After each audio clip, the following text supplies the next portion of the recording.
Gracias, Dios, porque podemos elevar nuestras voces, cantar a todo pulmón de esa gracia preciosa a través de la cual me salvaste, a través de la cual, Señor, tú nos mostraste tu amor, a través de la cual tú nos mostraste tu misericordia.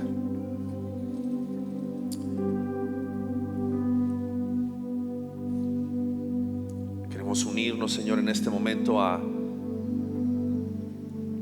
cada ángel que en tu presencia declara tu santidad, declara tu gloria, adorándote, reconociéndote como el único Dios verdadero, el único Dios vivo. Y Padre, no solamente cantar con nuestras voces, sino que también en este momento queremos disponer nuestros corazones a escucharte.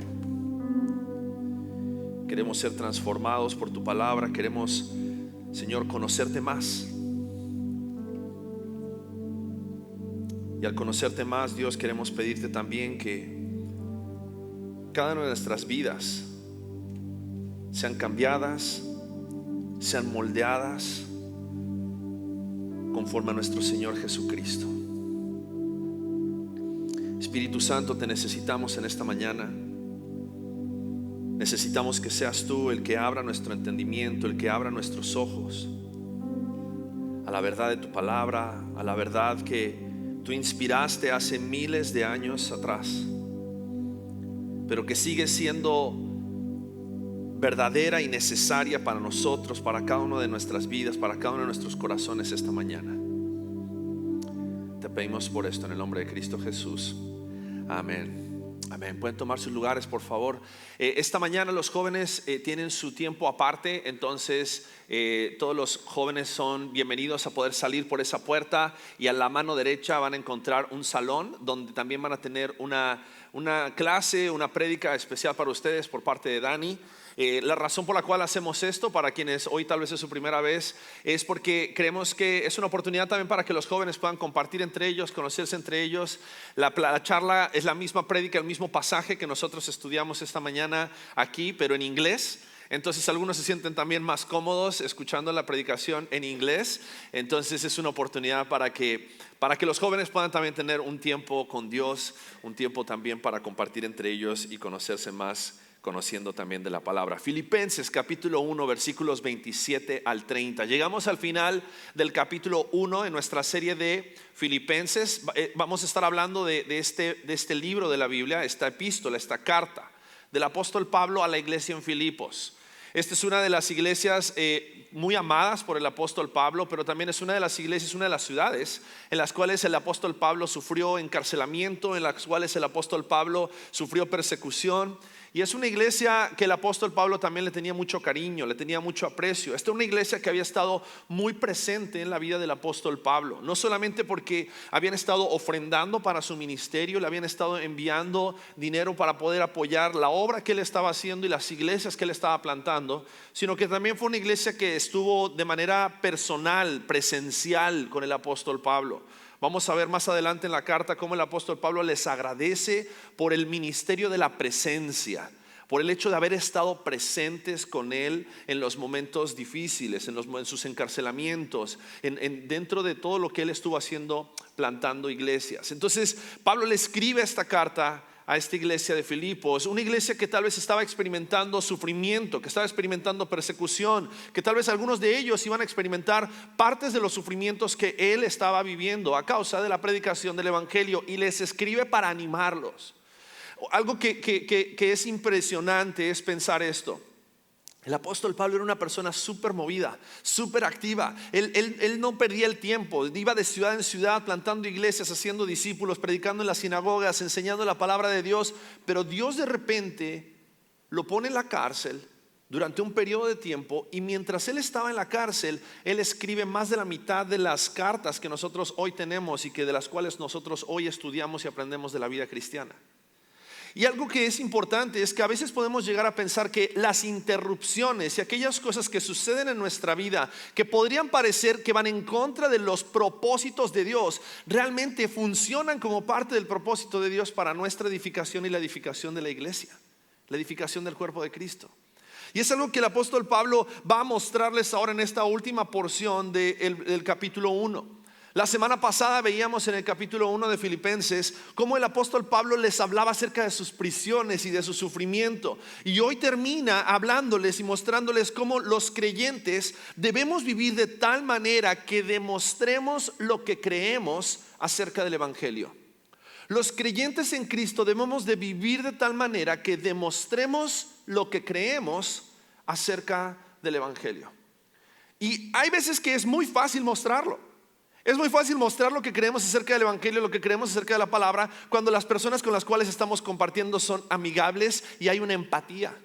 Pero qué difícil es cuando de repente nos encontramos en medio de un ambiente hostil, o nos encontramos en medio de situaciones en las cuales parecería que todo el universo está en nuestra contra.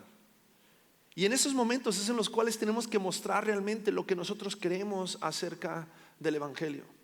Entonces el apóstol Pablo va a escribir esta última parte del capítulo 1 con esto en mente. Si nosotros hemos puesto nuestra fe en Cristo, no hay momentos buenos y momentos malos para compartir y mostrar nuestra fe. Todo momento es ordenado por Dios para que nosotros de manera práctica mostremos el Dios en el cual hemos creído.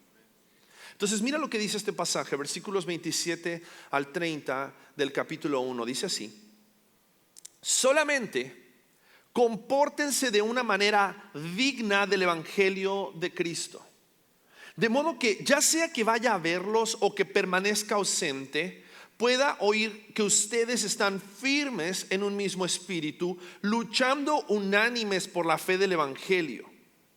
De ninguna manera estén atemorizados por sus adversarios, lo cual es señal de perdición para ellos, pero de salvación para ustedes, y esto de Dios. Porque a ustedes se les ha concedido por amor de Cristo no solo creer en Él, sino también sufrir por Él, teniendo el mismo conflicto que vieron en mí y que ahora oyen que está en mí. No siempre el sufrimiento es señal o consecuencia de nuestras malas decisiones. En ocasiones el sufrimiento va a ser parte del plan de Dios para que nosotros mostremos nuestra fe en Cristo. Y entonces vamos a ver en este pasaje, lo primero que vemos en el versículo 27 es cómo el comportamiento del creyente debe ser acorde con su fe. Mira lo que dice, solamente compórtense de una manera digna del evangelio de Jesucristo. Compórtense. Y quiero hacer énfasis en esto. No solamente dice que su fe y su teología sea digna del evangelio de Jesucristo, sino que también dice que su comportamiento, y su comportamiento está hablando acerca de su manera de vivir. Y esta expresión manera de vivir en el original, en el griego, es politeumai, que significa vivir como ciudadanos del cielo. Significa vivir como de donde nosotros provenimos, de donde es nuestra ciudadanía. Por eso el apóstol Pablo, cuando dice compórtense de una manera digna, él está haciendo énfasis y está diciendo: ustedes ya no son lo que eran antes. Ustedes no es que tienen una fe que está basada en cosas superficiales y terrenales. Ustedes son ciudadanos del cielo. Y porque ustedes son ciudadanos del cielo, su manera de vivir tiene que ser de acuerdo a eso. Más adelante en la epístola, en Filipenses capítulo 3 versículos 20 y 21, el apóstol Pablo va a recordarles y les va a enfatizar, les va a enseñar acerca de esto a los filipos. No voy a profundizar mucho en eso porque vamos a dejarlo para cuando estudiemos Filipenses 3 20 y 21. Pero dice así este pasaje: porque nuestra ciudadanía está en los cielos, de donde también ansiosamente esperamos a un Salvador, el Señor Jesucristo, el cual transformará el cuerpo de nuestro estado de humillación en conformidad al cuerpo de su gloria, por el ejercicio del poder que tiene aún para sujetar todas las cosas a sí mismo. Mientras nosotros estamos sobre esta tierra, necesitamos constantemente recordarnos a nosotros mismos de que nosotros ya no nos pertenecemos a nosotros mismos, de que nosotros ya no somos como éramos antes. Las cosas que antes nos controlaban, nos gobernaban, los deseos, los pensamientos, las pasiones, las emociones que antes tomaban control de nuestras vidas, ya no nos gobiernan, sino que ahora tenemos que poner en sujeción todo eso en obediencia a Cristo. ¿Hasta cuándo? hasta que Cristo vuelva por nosotros. Mientras tanto, tú y yo tenemos que tener un comportamiento digno del Evangelio de Jesucristo. Nuestra fe no puede ser teórica, nuestra fe tiene que ser práctica. Nuestras acciones, nuestras palabras, nuestras decisiones, nuestros pensamientos, nuestras emociones, nuestras actitudes tienen que estar sujetas al Evangelio de Jesucristo. Y a veces esta cuestión del Evangelio de Jesucristo puede llegar a ser como muy subjetiva. Quiero ser más práctico, porque cuando hablamos acerca de que tienen que estar sujetas al Evangelio, tenemos que preguntarnos no qué haría Jesús, sino qué tengo que hacer en respuesta a lo que Jesús ya hizo. ¿Te das cuenta de la diferencia? No es qué haría Jesús, porque la realidad es esta: ni tú ni yo vamos nunca jamás, hasta que estemos en su presencia, vamos a ser como Cristo. Así que no podemos obrar como Cristo, pero sí podemos obrar en respuesta a lo que Cristo ya obró.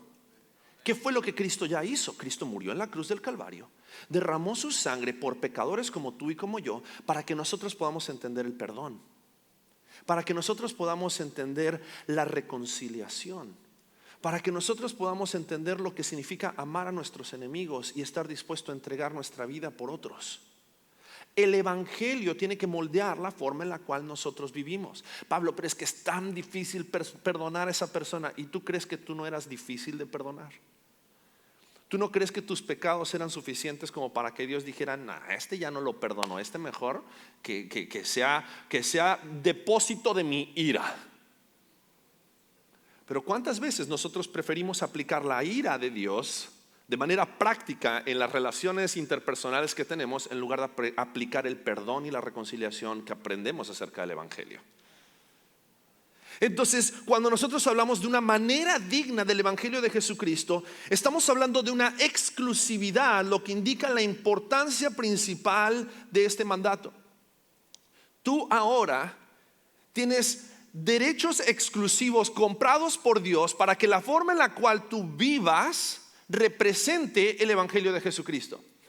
No sé si de repente han visto cómo hay algunos representantes de marcas que solamente pueden utilizar ciertas marcas, ¿no? Por ejemplo, un Messi, ¿no? Messi solamente puede utilizar tenis Adidas, ropa Adidas, uniformes Adidas. Es parte de su contrato con la marca Adidas. Él tiene una exclusividad con la marca, y si él usa alguna otra marca, él ya no está representando a la marca de manera digna.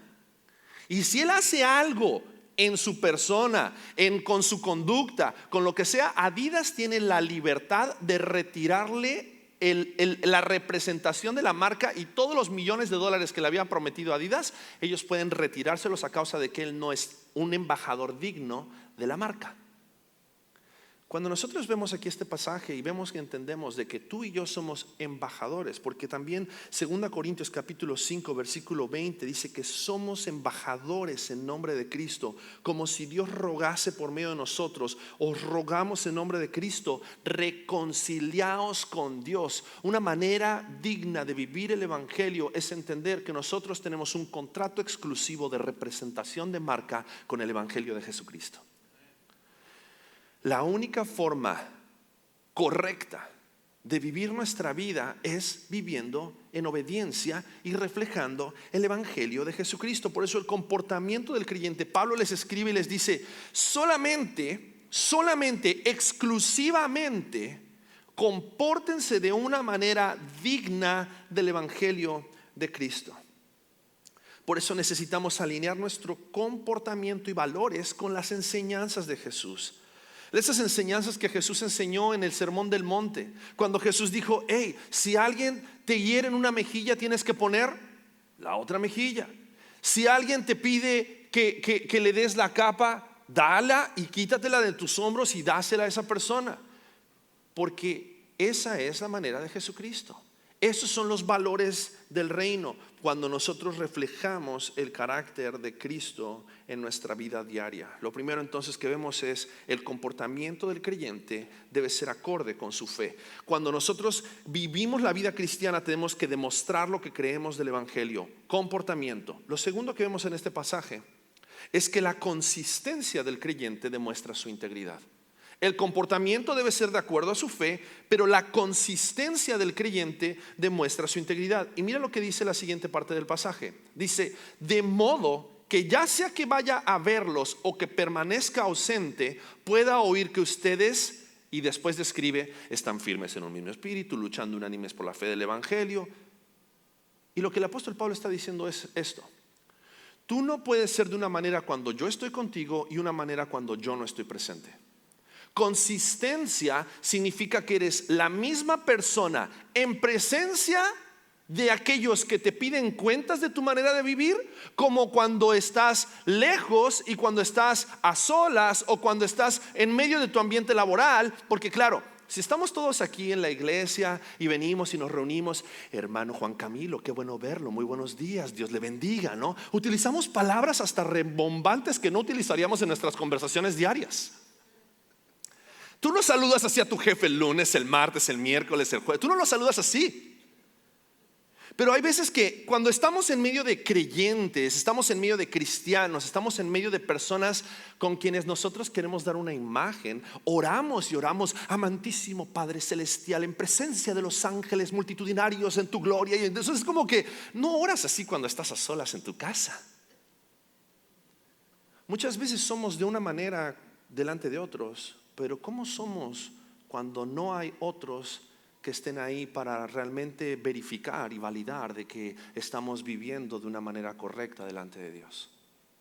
Consistencia es ser lo mismo en público que en privado. Consistencia es ser lo mismo en el trabajo que en la iglesia. Consistencia es que tú no te amoldas. No sé si alguna vez has comido gelatina. ¿A alguien le gusta la gelatina? Favorita la gelatina de algunos. La gelatina tiene una cualidad. Tú la pones en un molde y la gelatina toma la forma del molde. Ahora, cuando la gelatina se pierde esa consistencia, la gelatina tú la puedes volver a hacer líquida y puedes volver a tomar otro molde.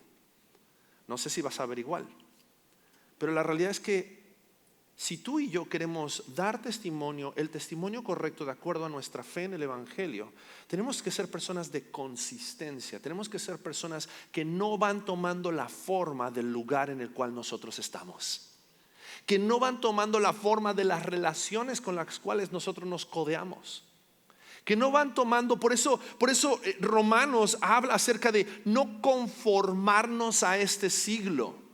Conformarnos significa no tomar forma. No tomes la forma de este mundo, no tomes la forma de las personas a tu alrededor. No cedas a la presión, sino sé consistente. Tú eres un hijo de Dios y como hijo de Dios eres embajador de reconciliación y por lo tanto debes de vivir una vida digna del evangelio. Nuestra consistencia va a demostrar nuestra integridad. Algo íntegro, la palabra integridad es de una sola pieza, que no tiene fracturas, que no tiene rajaduras. No sé si alguna vez has escuchado esta ilustración, pero en la antigüedad, cuando una de las cosas que se vendía mucho y que era muy popular era vender vasijas. Y las vasijas muchas veces se rompían cuando se transportaban en los barcos.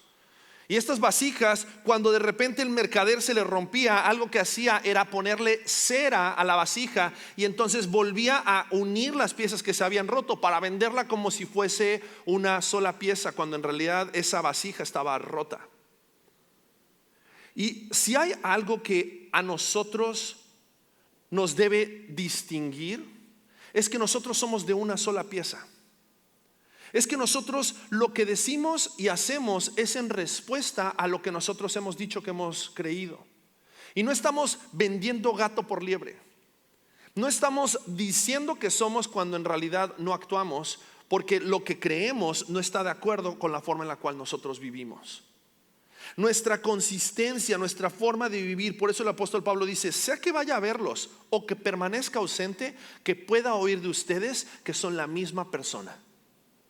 No que cuando yo vaya todos actúen como si fueran super cristianos, cristianoides.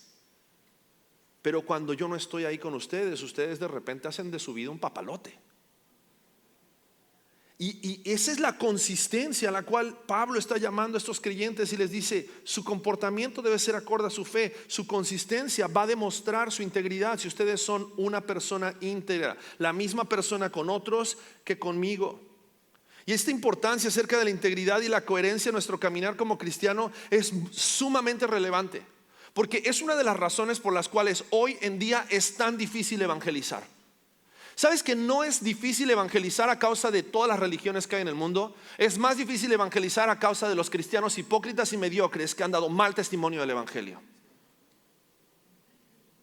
Y a causa de la hipocresía y de la mediocridad y de la doble vida de algunos creyentes, de repente cuando tú le quieres hablar a tu jefe, a tu compañero, a tu vecino, a tu compadre, le quieres hablar del evangelio, de repente dice: pero tú eres cristiano como fulanito de tal, o si tú eres un cristiano de verdad. Tú eres un cristiano que eres consistente, congruente con tu fe. Y ese aspecto de la consistencia nos tiene que llevar a vivir con autenticidad. Ya sea que te observen o no te observen otros creyentes, ya sea que te observen o no te observen los líderes de la iglesia. Cuando servimos al Señor es muy común de repente en las iglesias, cuando de repente llega el líder, no todo el mundo súper acomedido y todo el mundo súper servicial, pero cuando estamos todos: no, levántalo tú, no, hazlo tú. ¿Por qué lo tengo que hacer yo si tú tampoco lo haces? Pero a esa autenticidad, esa consistencia que nosotros somos llamados como creyentes, así como Pablo llama a esta iglesia en Filipos, es parte de lo que nosotros debemos hacer para demostrar lo que hemos creído del evangelio. Pero fíjate lo tercero que vemos en este pasaje: no solamente el comportamiento, la consistencia, sino que también la congruencia del creyente va a ser determinada por sus valores. La congruencia del creyente será determinada por sus valores. Mira lo que dice el pasaje de nuevo. Dice: que pueda oír que ustedes, y mira lo que quería oír de ellos, que estaban firmes, en un mismo espíritu, luchando unánimes por la fe del evangelio. Si te das cuenta, estas tres cosas pueden llegar a ser aquellas cosas que den testimonio del evangelio en una iglesia que predica el evangelio, o pueden ser lo que dé mal testimonio de una iglesia a causa de la mala manera de vivir. Unidad, firmeza y que estén unánimes luchando por la fe del evangelio. A causa de la división, a causa de las diferentes opiniones, a causa de nuestras distintas maneras de pensar, a causa de nuestras distintas preferencias. Es que a mí me gusta la música más fuerte, a mí me gusta la música más tranquila, me gusta la balada, a él le gusta el rock. No, pero es que a causa de aquellas cosas que nos causan diferencias, es que aquí en esta iglesia está muy frío, en la otra iglesia hace mucho calor. Y entonces a causa de cosas que a veces son secundarias, ¿cuántas iglesias se dividen? Cuando no hay unidad. Pero no solamente habla acerca de unidad, habla acerca de tres valores: firmeza, unidad y luchar juntos por el evangelio. Tres cosas que si nosotros queremos dar testimonio del evangelio siempre tenemos que tener en mente. Primero, firmeza. Firmeza. Y cuando habla acerca de firmeza, es una expresión que se utiliza para hablar acerca de una posición de combate. Habla acerca de estar firme contra los ataques. Por eso cuando la Biblia habla acerca de estar firmes y velad, ¿para qué? Para que no entren en tentación. Está hablando acerca de una posición en la cual yo sé que van a haber ataques, pero yo me voy a mantener firme, voy a mantener mi posición. Stand your ground. Voy a mantenerme en una posición en la cual no importan los ataques que vengan, yo me voy a mantener firme. Pero también no solamente habla acerca de firmeza, habla acerca de unidad. Y cuando hablamos acerca de unidad, fíjate que dice que estén en un mismo espíritu. El espíritu de Dios trae unidad, el espíritu del maligno trae división. Si nosotros queremos ser una iglesia que dé testimonio del evangelio, necesitamos más del Espíritu de Dios constantemente en nuestras vidas. ¿Para qué? Para echar fuera de nosotros todos esos deseos pecaminosos, egoístas, que buscan solamente lo que ellos quieren, y comencemos a ver por el bien y la unidad del Espíritu en nuestra iglesia. unidad en un mismo espíritu. Pero también habla acerca de luchar unánimes por la fe del evangelio. Si hay algo por lo cual vale la pena pelear en la iglesia, es por defender el evangelio. Es lo único. Es lo único por lo cual vale la pena defender, porque eso es primario. Defender que Jesús es el Hijo de Dios. Defender de que Jesús vino a este mundo, no siendo pecador, a morir por los pecadores. Y por su muerte y resurrección, todo aquel que en él cree no se pierde, sino que tiene vida eterna. Ese precioso mensaje del evangelio es lo único por lo cual vale la pena morir. Los colores de las paredes, si está muy oscuro o está muy iluminado, no vale la pena. Pero si hay algo por lo cual tenemos que luchar, es porque desde esta plataforma, cada vez que se enseña la palabra, demos testimonio de Jesucristo nuestro Salvador. Luchando unánimes por la defensa del evangelio. Y creo que eso también nos tiene que hacer pensar en cómo a veces podemos llegar a ser muy críticos acerca de otras iglesias, de otras congregaciones, de otros grupos. Cuando de repente podemos llegar a decir, no, pero es que en esa iglesia o en esta otra iglesia, y a veces podemos llegar a pelear y discutir y hablar acerca de cosas que pueden llegar a ser secundarias, cuando lo más importante, aquello que nos tiene que unir, es el evangelio de Jesucristo. Aquellas cosas que son nuestros valores, son aquellas cosas que nos van a llevar a ser congruentes en nuestra vida. Pero mira lo cuarto que vemos en este pasaje. Vimos, para repasar un poco, el comportamiento del creyente debe ser acorde con su fe, la consistencia del creyente debe demostrar su integridad, la congruencia del creyente es determinada por sus valores, pero en cuarto lugar, el coraje del creyente depende de su perspectiva. Que tú puedas ser valiente en defender tu fe y vivir de tal manera que des testimonio del evangelio va a depender de tu perspectiva. Mira lo que el versículo 28 dice: de ninguna manera estén atemorizados por sus adversarios, lo cual es señal de perdición para ellos, pero de salvación para ustedes, y esto de Dios. Si tú y yo sufrimos a causa del evangelio, no temas. Si tú y yo sufrimos a causa de defender nuestra posición, estar firmes, manteniéndonos en un mismo espíritu, unánimes, defendiendo la predicación del evangelio, no temas, porque los ataques van a ser juicio para quienes te atacan, pero para ti debe traer seguridad. ¿A qué se refiere? ¿A qué se refiere con eso? Algo que necesitamos entender en este aspecto es lo siguiente. Cuando habla acerca de una señal de perdición para ellos, está hablando acerca de que aquellos que atacan el evangelio están dando evidencia, están evidenciando en sus vidas de que ellos no han entendido el evangelio. De que ellos lo que tienen puede ser religiosidad, conocimiento teológico, pero no es el evangelio de Jesucristo. Porque el evangelio de Jesucristo nos tendría que llevar a buscar la unidad, nos tendría que llevar a permanecer firmes y a defender la predicación del evangelio. Pero el que ataca el evangelio dice, esto es señal de perdición para ellos. Es evidencia de que ellos están perdidos. Es evidencia de que ellos no han entendido el evangelio. Pero para ustedes, versículo 28 dice, para ustedes es señal de salvación. ¿Por qué? Porque si nosotros experimentamos persecución, ataques a causa del evangelio, ¿no es lo que Jesús había prometido a sus discípulos? Y les dijo, en el mundo tendrán aflicción, pero no teman. No teman. ¿Por qué? Porque así como los odian a ustedes, me odiaron a mí. Así como los persiguen a ustedes, me persiguieron a mí. Y esto es muy importante. Porque si Jesús fue crucificado en la cruz del Calvario por nuestros pecados, ¿cómo nosotros no vamos entonces a sufrir a causa de la predicación del evangelio? Lo vemos en la iglesia apostólica, en la iglesia primitiva. El que no murió crucificado, murió aserrado, o murió quemado, o murió echado en el circo romano para ser comido por los leones, a causa de la predicación del evangelio. Y hoy, cuando de repente sufrimos por el evangelio, porque alguien rechaza el evangelio en nuestras vidas, ya andamos con la capa caída y arrastrando la cobija, diríamos en México, quejándonos de lo difícil que es la vida cristiana. Difícil la vida cristiana cuando no tienes la libertad de reunirte públicamente a causa de que tu vida estaría en peligro.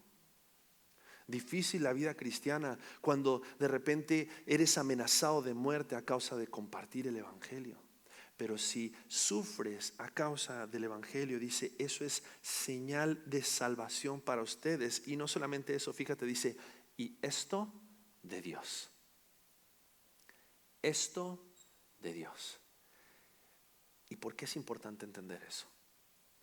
Porque el sufrimiento que viene a causa del evangelio es ordenado por Dios para que tú y yo, la forma en la cual suframos, demos testimonio de que la fe que nosotros tenemos es más fuerte que el temor que puede venir a causa de la muerte.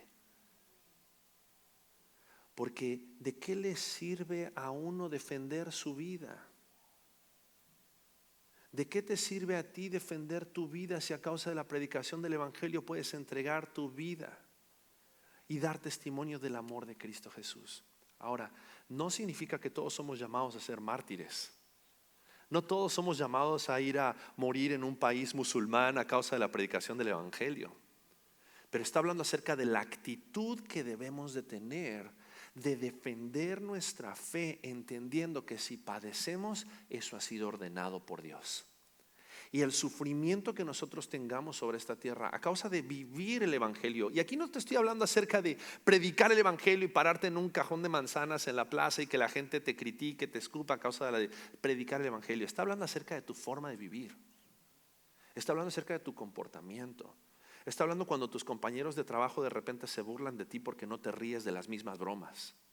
Está hablando acerca de esos momentos en los cuales tú estás viviendo de cierta manera y la gente se burla a causa de que eres un santurrón, de que no haces esto, no haces lo otro, no eres divertido, que no te gusta vivir y disfrutar la vida. Y de repente las acusaciones que vienen a causa de nuestra fe, esas acusaciones son una demostración de que Dios y el evangelio son reales en nuestras vidas. Cuidado cuando de repente tal vez piensas que encajas en todos lados y dices, es que no sé, parecería como que Dios me dio gracia en todos lados y en todos lados encajo. ¿Será que realmente estás dando testimonio del evangelio?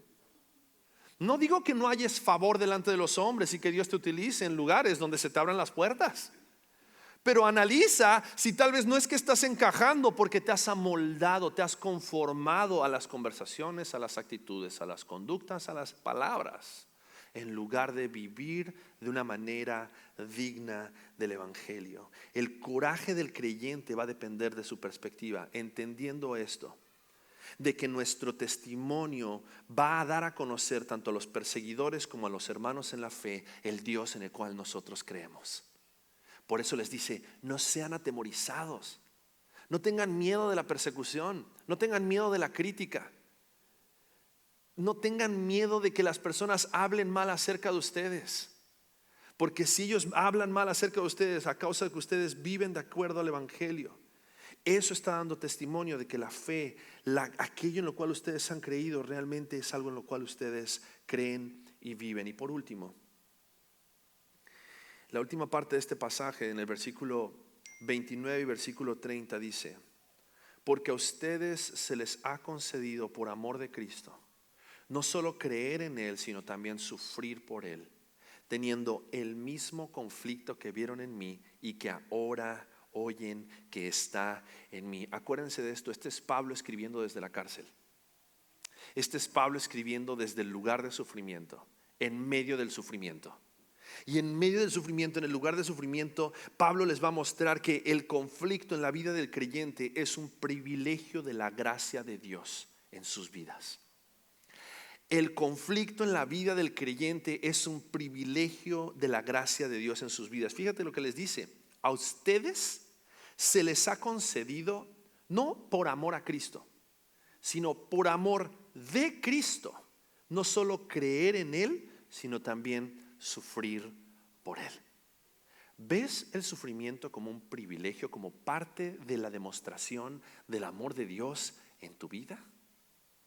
Cuando nosotros vemos el sufrimiento como el amor de Dios en nuestras vidas, tenemos que entender que no solamente es una manifestación del amor de Dios por nosotros, sino que es una manifestación del amor de Dios por el mundo.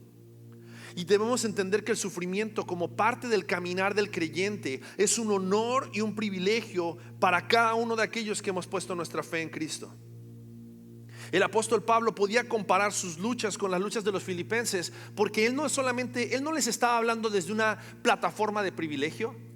El apóstol Pablo no les estaba hablando desde un lugar donde él les decía: ¿saben qué? Ustedes sí sufran como buenos soldados de Jesucristo, ustedes sufran estas penalidades y gócense en medio de las tribulaciones desde un palacio con opulencias y riquezas y todos los alimentos que él quería comer. No. Sus sufrimientos y sus padecimientos se relacionaban con el sufrimiento y los padecimientos de estos hermanos en Filipos. Por eso nosotros hoy podemos cobrar ánimo al saber que el sufrimiento por Cristo es una experiencia compartida entre los creyentes, y es una experiencia compartida también de aquel que entregó su vida por nosotros. Jesús no es un sumo sacerdote que no pueda compadecerse de nosotros. Jesús sufrió por nosotros. Él fue humillado por nosotros. Él fue blasfemado por nosotros. Y Él sufrió y nos mostró cómo sufrir, para que nosotros, si nos toca sufrir sobre esta tierra, si nos toca pasar por oposición, por crítica, por situaciones dolorosas, nosotros podamos sufrir para la gloria de Dios. Sufrir entendiendo de que Cristo sufrió por nosotros, no para que nosotros ya no suframos sobre esta tierra, sino para que suframos bien. ¿Entiendes esto? Porque eso ha sido una mentira que muchas veces en muchos lugares se dice: Jesucristo sufrió en la cruz para que tú ya no sufras sobre esta tierra. No, sí, tendremos sufrimiento, tendremos aflicción, pero a causa del sufrimiento de Cristo en la cruz no tenemos temor acerca del sufrimiento, porque nuestra esperanza está segura en Cristo. Porque así como Cristo resucitó de los muertos, también un día nosotros resucitaremos. Porque así como Cristo hoy está sentado a la diestra del Padre, un día nosotros vamos a estar para siempre con Él. Esa es la belleza del Evangelio, que el Evangelio le da perspectiva a nuestras vidas. El Evangelio nos muestra el privilegio de sufrir por Él, de experimentar el conflicto, y aún en medio del conflicto ser congruentes y ser consistentes. ¿Para qué? Para que nuestro comportamiento sea acorde a nuestra fe y demos testimonio del Dios en el cual hemos creído. Amén. Quiero invitarte a que cierres tus ojos.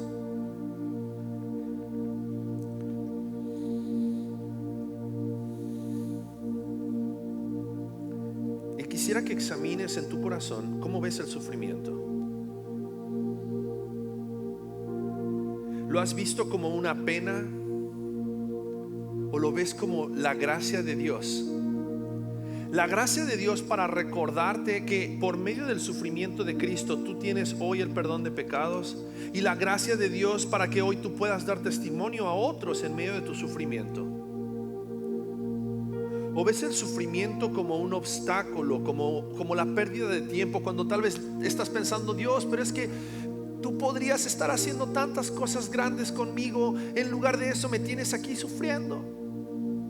Pero si parte de lo que Dios quiere hacer contigo es que tú le glorifiques en medio del sufrimiento, y en ese sufrimiento des testimonio del Evangelio en el cual tú has creído.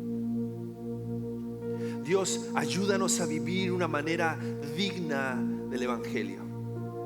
Queremos ser esos embajadores de reconciliación, esos ciudadanos del cielo que puedan vivir esa vida exclusiva, dando testimonio del Dios en el cual nosotros hemos creído. Y Padre, te ruego que en medio de la oposición y de las críticas, en medio de las situaciones a nuestro alrededor donde nuestra fe está siendo puesta a prueba, cuando de repente estemos en situaciones y circunstancias donde el mundo está buscando conflicto, el mundo quiere pelea, el mundo quiere que nosotros saquemos lo peor de nosotros, que nosotros podamos dar testimonio de la gracia de Dios en nuestras vidas. Cuando el enemigo quiera hacernos caer, nosotros nos paremos firmes en el poder del Espíritu y luchemos por dar testimonio del Evangelio de Jesucristo. En nuestros matrimonios, en nuestros trabajos, en nuestros hogares, con nuestra familia, con nuestros amigos, aquí en la iglesia, que podamos dar testimonio del Dios de la fe en la cual nosotros hemos creído. Ayúdanos, Dios. Ayúdanos a entender que en Cristo Jesús, el sufrimiento de Cristo Jesús hoy a nosotros nos da el valor para poder sufrir y sufrir para tu gloria. Y vamos a sufrir la ofensa, vamos a sufrir la crítica, pero en todo momento vamos a mostrar tu gracia y tu amor en el Evangelio. Ayúdanos, Señor. Ayúdanos a hacerlo fielmente. Te lo pedimos en el precioso nombre de Cristo Jesús. Amén.